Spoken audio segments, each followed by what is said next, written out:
In our RPG, we focus on a male freshman in college who is an engineering student and a member of the lacrosse team. This game takes place during finals week when this individual also has a playoff lacrosse game in the middle of all his exams. So to begin, we defined a variable myPick as seen here and used a menu switch function to prompt our player to their first question. So using the switch function, we presented them with two case options that pop up in the menu window. Case 1 being the correct answer and case 2 being the incorrect answer. So note that after case 2 we use the return command, which exits the game if the user inputs case 2 because it's the incorrect answer and therefore it's game over. So as the game progresses, if question 1 is answered correctly, the player is then prompted with another question using the menu function, which is also stored as myPick. So using this menu function, we used our first if-else construct.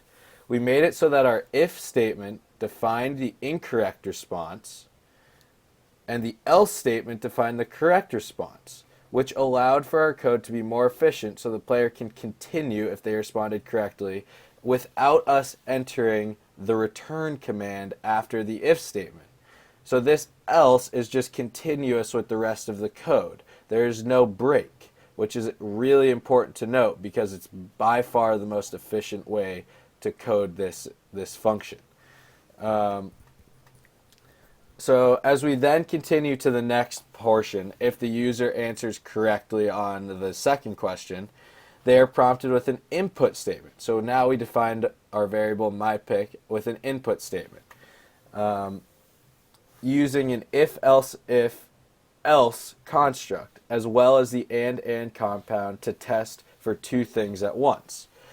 So before we get into this, it's important to note that using the input is making the user think and choose independently a correct answer in the given range. They're not just clicking a button. They actually have to think and input a response that they want and not what we want them to say, which makes our game a little bit more complicated. So it's also important to note that we use the return statements here to suppress our code and exit the game if they select the wrong thing. So if myPick is greater than 8 and myPick is less than 12, so which means it's between the range of 8 and 12 hours in this situation, the computer displays you are well rested and ready for the big game and an exhausting day of studying.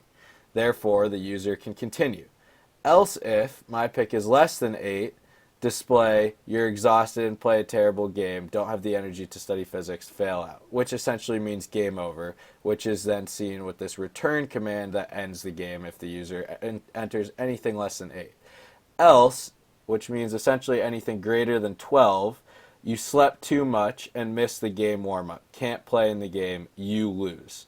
So therefore, if you submit anything greater than 12, there's another return command, which means you lose and no menu function will pop up. But if you do select a number within the range of 8 to 12 hours of sleep, the user continues.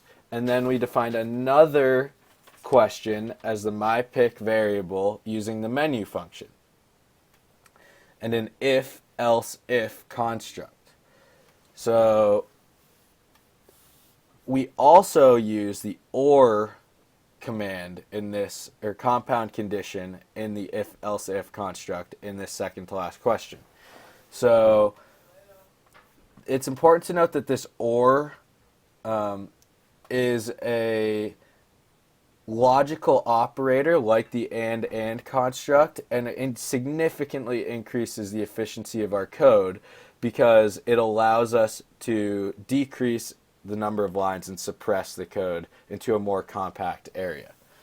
And these logical operators are crucial to the success of the game.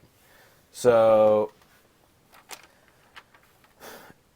this if function is the correct answer in this situation. So if the user and player, whatever you want to call them, selects the correct answer, which is 1 in this situation, they will be prompted with this, and they will be able to continue to the final question.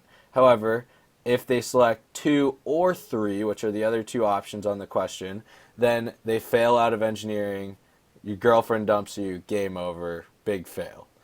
And that's followed by the return statement, which once again is the command that exits the game for the user and lets them know that they have lost. And the command window will also inform them of that game over right here. So suppressing that end, the last question, we defined one last menu with as my pick for the final question, which has 2 options. So here we just used our simple if statement, my pick equals 1.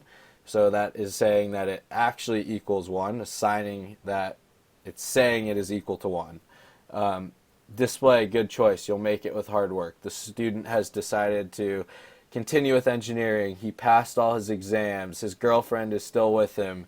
And he also won the lacrosse game. And he made all the right choices in this game. Therefore, he wins. Congratulations.